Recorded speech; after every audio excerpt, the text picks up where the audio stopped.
On today's episode of Sci-Fi Factions Compared, we look at capital ships.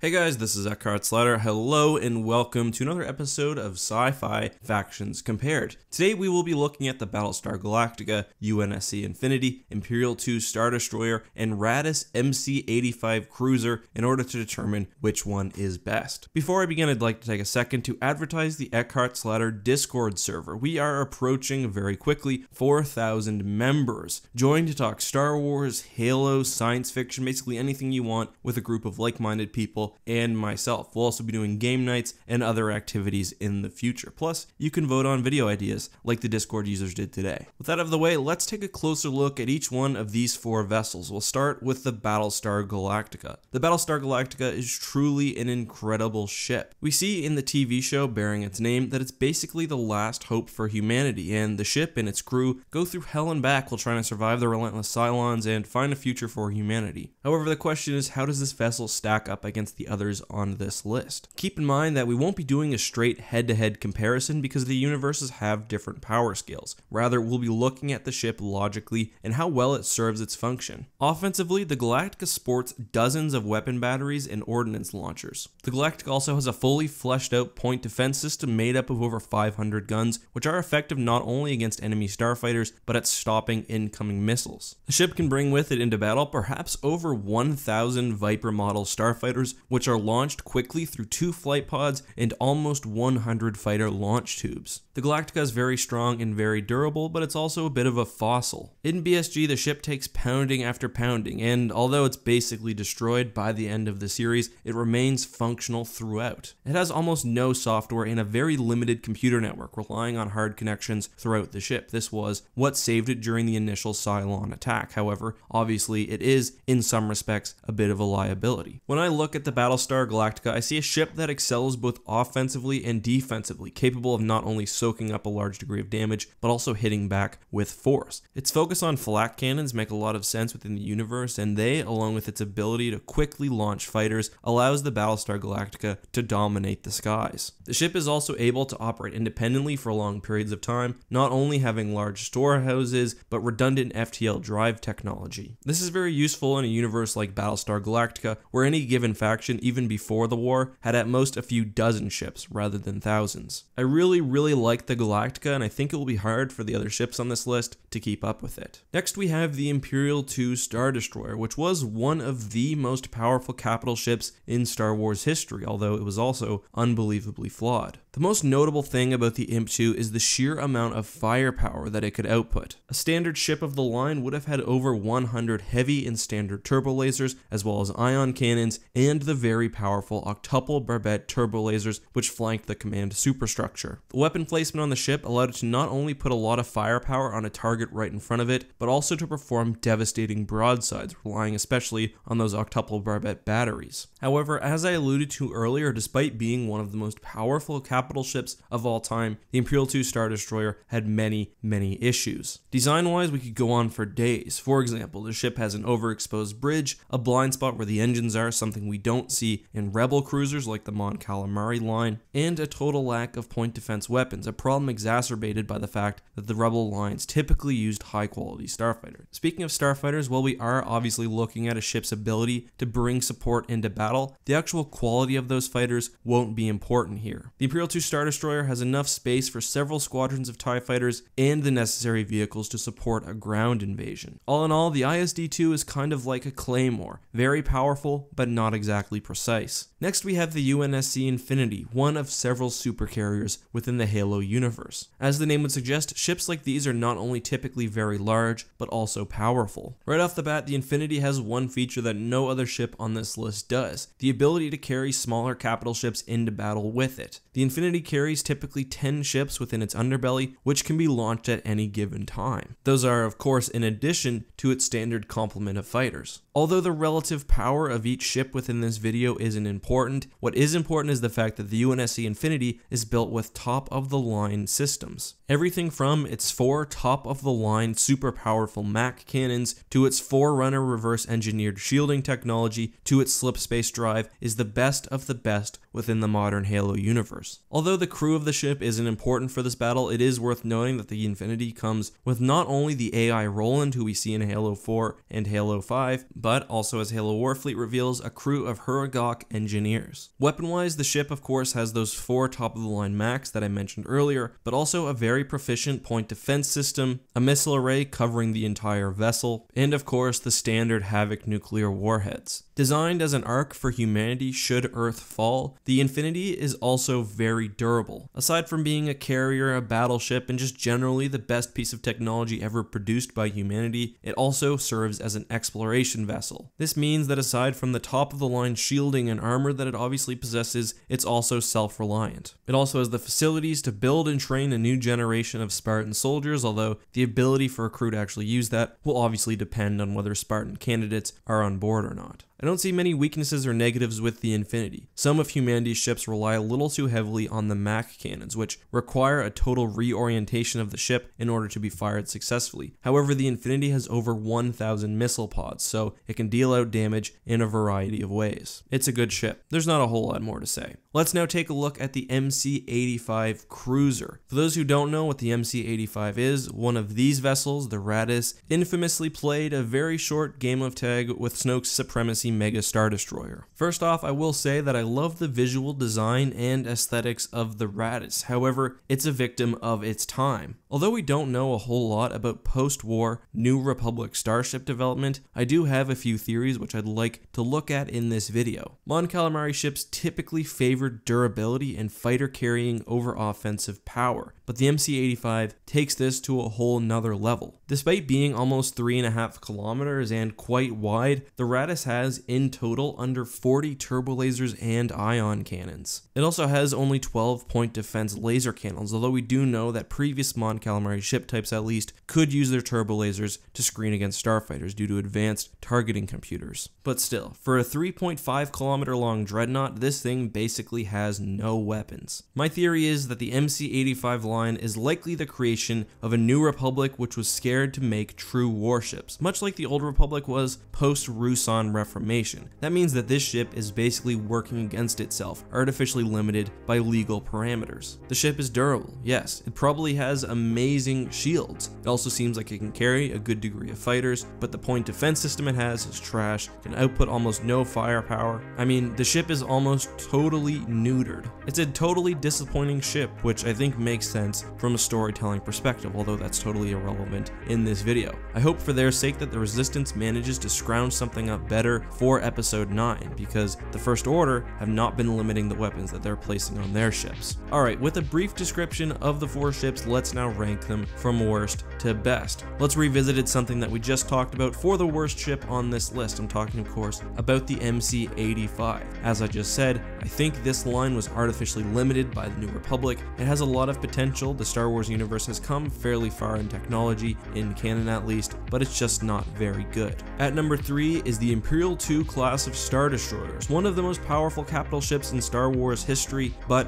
when looked at as a whole and from a ship design standpoint, it has some serious issues. Still, although it does have many weaknesses, its focus on firepower gives it also many practical uses. It's inelegant, but it works quite well for subjugating systems, participating in large-scale battles, and just generally destroying ships. Coming in at number 2 is the Battlestar Galactica. This ship is excellent, from its redundant technology, to its high durability, to its weapons, to its many fighters, and its ability to launch fighters very quickly. I will say, while the lack of advanced software and computers does make sense within the universe when facing the Cylon threat, I do think that is a notch against it when looking at starships generally. However, as I'll get to in a second, I don't think that's what's holding it back from the number 1 spot. Number 1 is, of course, the UNSC Infinity. I don't think there's really any beating this ship when looking at things from an objective point of view and without looking at the power levels of different universes. The Infinity is basically Halo's perfect ship. It seems like the writers went out to create something that was unbeatable